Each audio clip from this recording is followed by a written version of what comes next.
You're listening to a Brawl Network production. This is a podcast for the best fans in the NFL. Are you in the mafia? Am I in the what? It's time for a Bills Brawl podcast. Second down and 7. Kelly with the time. Touchdown! Bill Brooks. Allen. Deep shot. Touchdown! On the line to Stephon Diggs. And Thurman breaking tackles at the 22. Inside the 10. Touchdown Buffalo.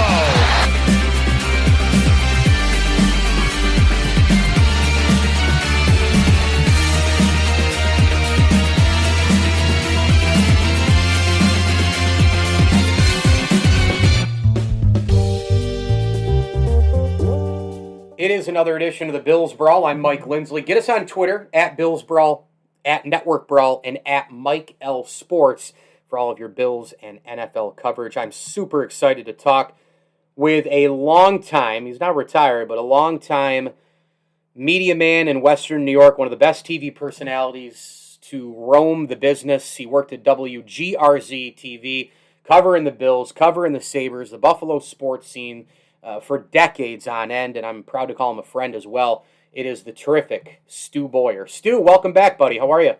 Fabulous, and fabulous. It's great. I'm enjoying it, and thanks for having me back on. I appreciate it. No doubt. So I know that you still keep a close eye on the Buffalo Bills, a team you covered for decades, and recently was announced that they're going to try to get that new stadium going in Orchard Park. What was your thought then when the news was released? And obviously you covering the team for a long time, the stadium was always an issue, Stu. I find the whole thing interesting. Everybody kind of jockeying for position and putting some positions out there for negotiating purposes, perhaps. I've been of the mindset for a long time that if you're going to put money into the old stadium, you may as well just build a new stadium and do it the right way. And according to one of the things I read, Terry Pagula doesn't think there should be a dome on it because he thinks football should be played outside. So we'll see how that all plays out. I didn't like reading that the Bills might have to play someplace else for 2 years, which I am not a fan of, not at all. Where would they play? Toronto again? It didn't work real well. Oh. And I don't know where they would put this stadium. And the other thing, after COVID-19, it might be a little tough to get public money. So there are a lot of factors that play into all this, and I guess the best answer I can give you is to say, boy, it's going to be fascinating to see how this whole thing plays out. It really is. Do you have any worry at all still that the Bills wouldn't be in Buffalo down the line? I know the Pagulas are committed. I know they want the stadium. They're obviously really good right now. But is there still a scenario where Bills fans have to worry? I don't think so. Okay. But, things change fast and you just never know. I don't think so.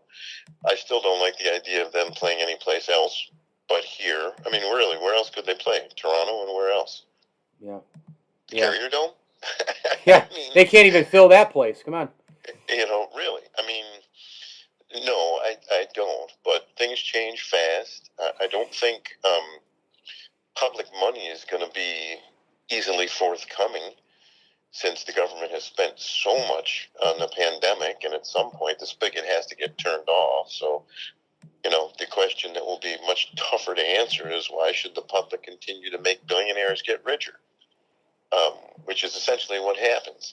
So, and plus, if you're the Pagulas, you got a hockey team that is just absolutely the laughing stock of everybody. Oh, they're terrible. And you got a football team that's a Super Bowl contender. So, you're going to be hanging around with the football team, showing everybody all the good stuff, right? So, I'm not concerned about them leaving at all, and I just don't see that happening. But like I said, things can change fast, and you just never know. But I don't see that happening. If they ended up going back on the word of, hey, we're going in Orchard Park, it's going to be on the same site, whatever. And they've done a lot with the facilities, obviously, to be able to hold training camp and many other things right on the home soil. But if they said, you know what, no, this isn't going to work out, the money's not working out, maybe get a couple extra corporate folks downtown is the place to be. We changed our mind, we're going downtown. I don't know, Stu. I see this downtown, if it were a situation, and right now, again, it's not, but it's probably still on the back of people's minds for a backup plan. I think if they go into a downtown place, maybe open air, maybe not, maybe, whatever the case may be, but downtown means more money, more corporate boxes, more. I mean, you could price out a lot of Bills Mafia with that stadium downtown, couldn't you? I would say probably, but do they really care? Because you mentioned it, the corporate suites and all that kind of stuff. Isn't that really where the real money is? And anyone who thinks that any of these owners really gives a damn about the fans is kidding themselves. Yeah. You know what I mean?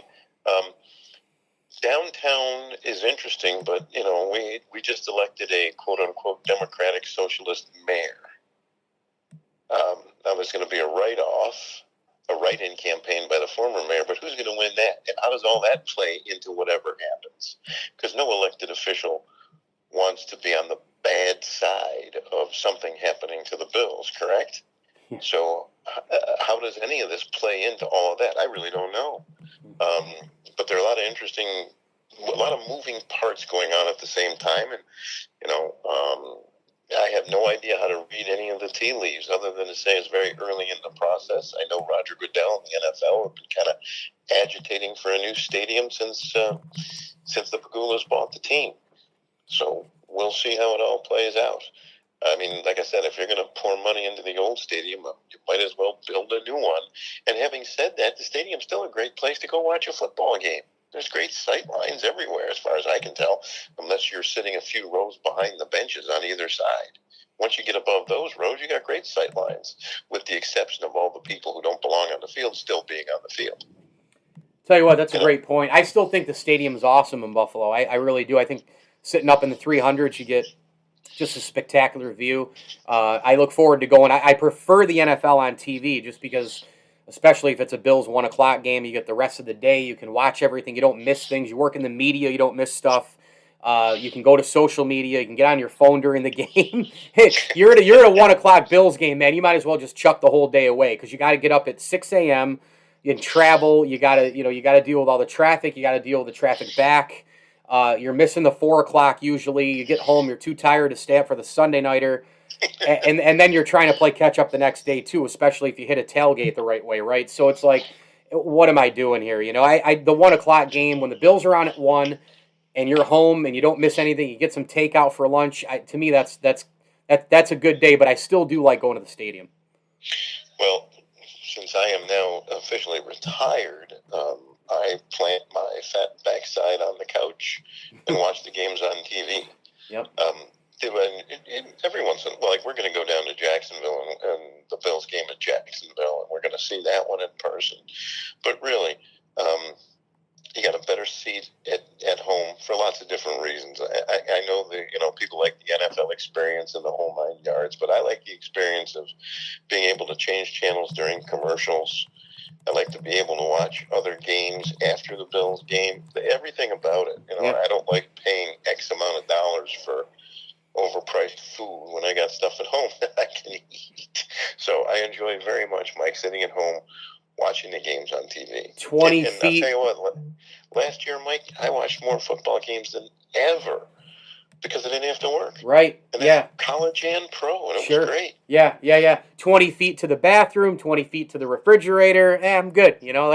I feel pretty good. WGRZ-TV for years. Stu Boyar covering the Buffalo Bills, joining us here on the Bills Brawl. Let's get to a little bit of the upcoming season. I mean, what do you expect here for the training camp, at least how they're going to try to work this thing in? And obviously, Stu, this is the most hyped Bills season since probably 93, 94, somewhere in there. Yes, certainly somewhere in the early 90s. I can't wait. I'm really looking forward to it. This is a Super Bowl contending team, and, you got to have a little bit of luck, but I think they've done a really nice job constructing this roster. And obviously, Josh Allen made a gigantic leap last year. Will he take a small step back? I don't know. I don't think so. But, can he continue to get even better, which should scare the pants off of everybody in the NFL? But they've got really find a real significant weakness on that team. Yeah. And I don't think you can do it. Yeah. You can point to this guy or this position and that position, but there's no significant weakness. Let's just say, for argument's sake, that everybody, listen, they're good enough so that if everybody takes a small step back, they're still a good team. And if everybody takes a small step forward, then they become a great team. That's how good I think they are. I'm very optimistic. And you go back to the AFC Championship game. If Devin Singletary catches that pass, which he should have, and he found his backside on the bench for a long time after that, which is right where it belonged. Yep. He catches that pass. Does that get? I don't know. It's a first down, and he's got some real estate in front of him. It's a first down. Now, does it dramatically change the game? I don't know, but it certainly would have had some kind of an impact because you got to make that play. You do, and I was just going to go right to it. The running back room is going to be interesting from my seat because you bring in Matt Breida, who's a speed type guy. He can take it to the house every time he touches it.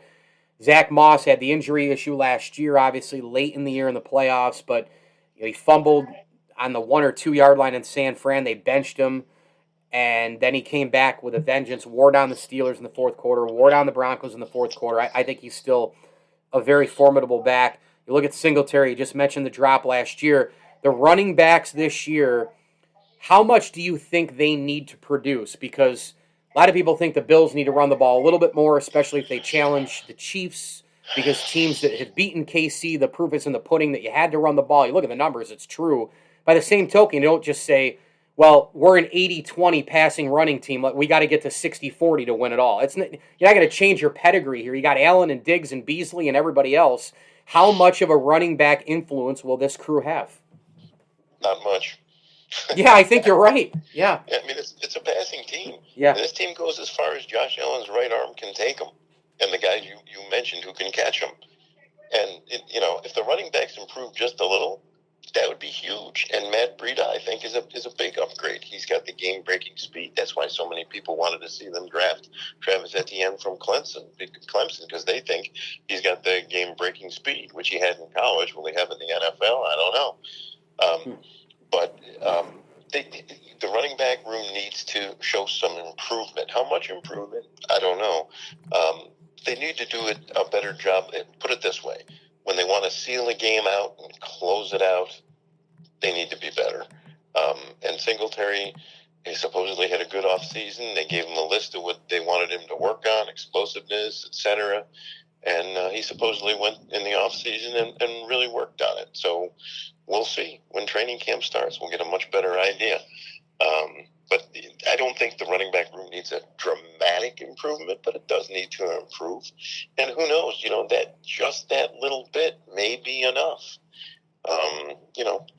We'll see. And obviously Kansas City, until somebody knocks them off, is the team to beat. And the Bills were not impressive in 2 games against Kansas City last year. But again, he catches that pass in the championship game, different game. The thing that struck me as funny is Patrick Mahomes had the exact same game in the Super Bowl that Josh Allen had it in the AFC Championship game. And nobody gave Patrick Mahomes grief for that, but Josh Allen caught a lot of it. And I was like, really? And I get it. Kansas City was missing 2 key offensive linemen. But you know what? They kept Mahomes on one side of the field and pounded him. You know what I mean?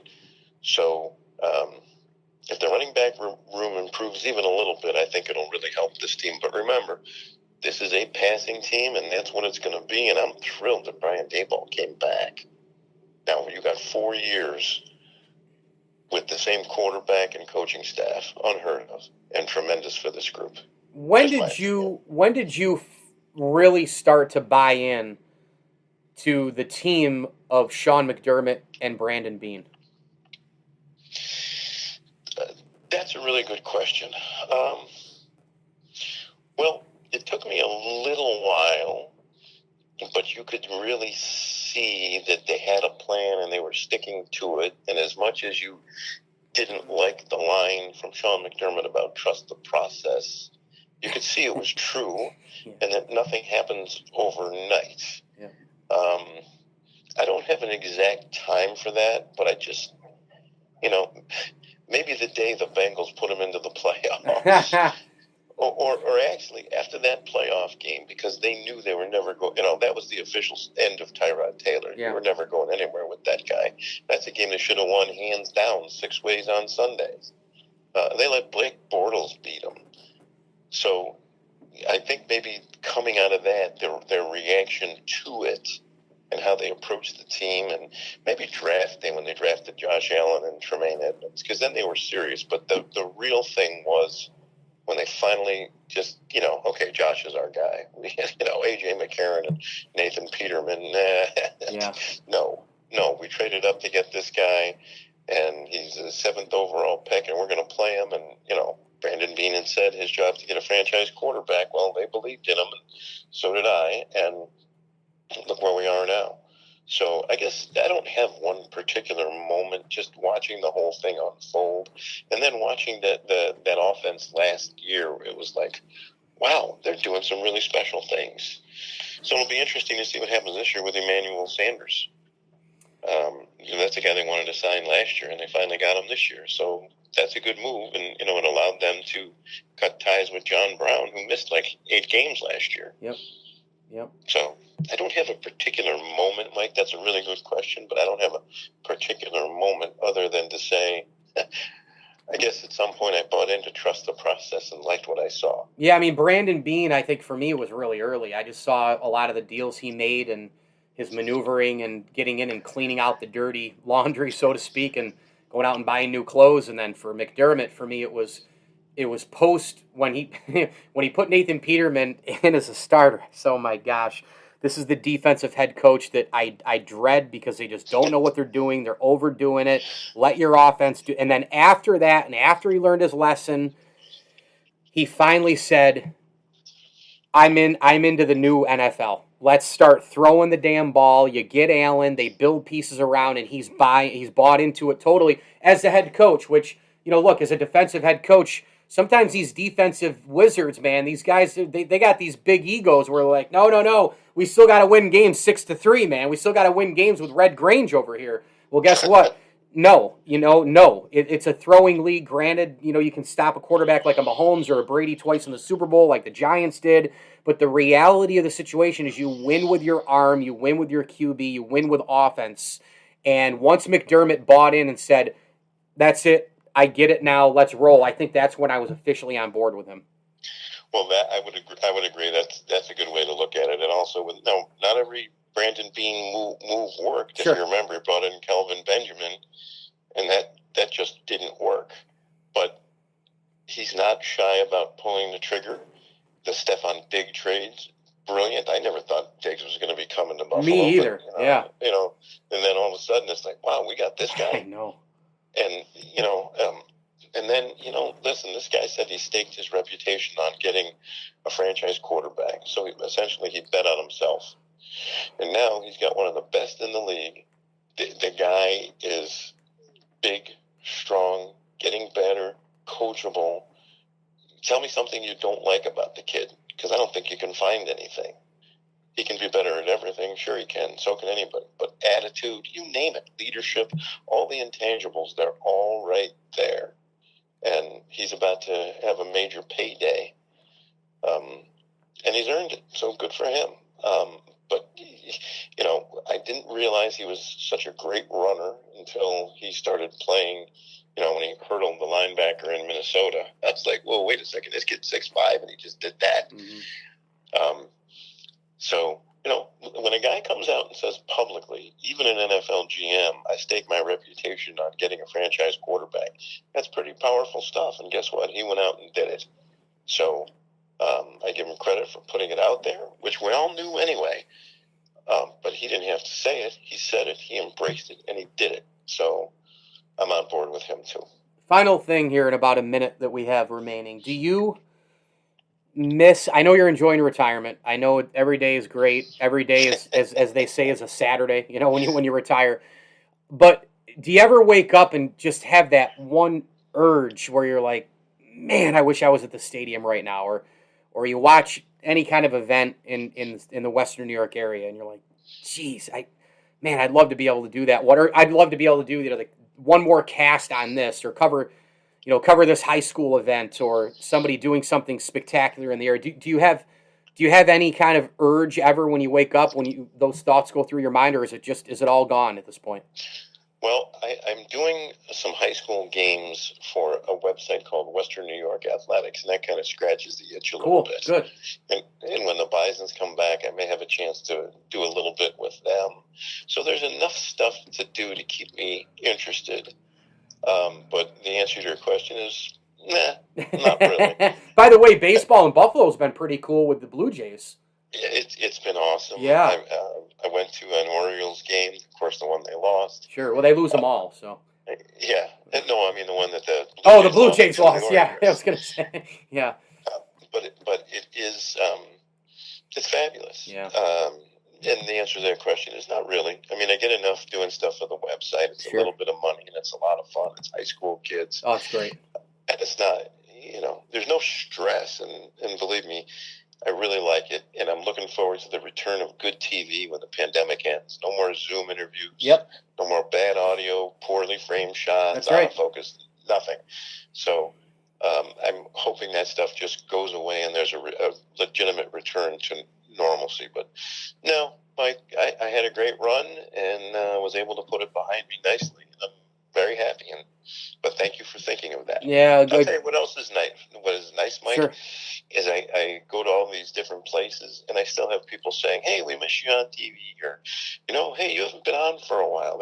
Some of them aren't aware that I retired. They're very nice and very complimentary. So far I haven't run into the one person who said, boy, am I glad you retired. Well, an amazing ride it was. Stu Boyar, WGRZ-TV for a long time in Western New York covering the Buffalo Bills. Stu, this is a real treat for me. Thank you so much, and obviously I'm proud to call you a friend as well. So continued success your way in retirement. I guess I should say on and off the retirement field for you, because you're still doing the high school thing, and of course keep rolling, having fun, and being involved, and maybe I'll see you out there in WNY in due time, my man.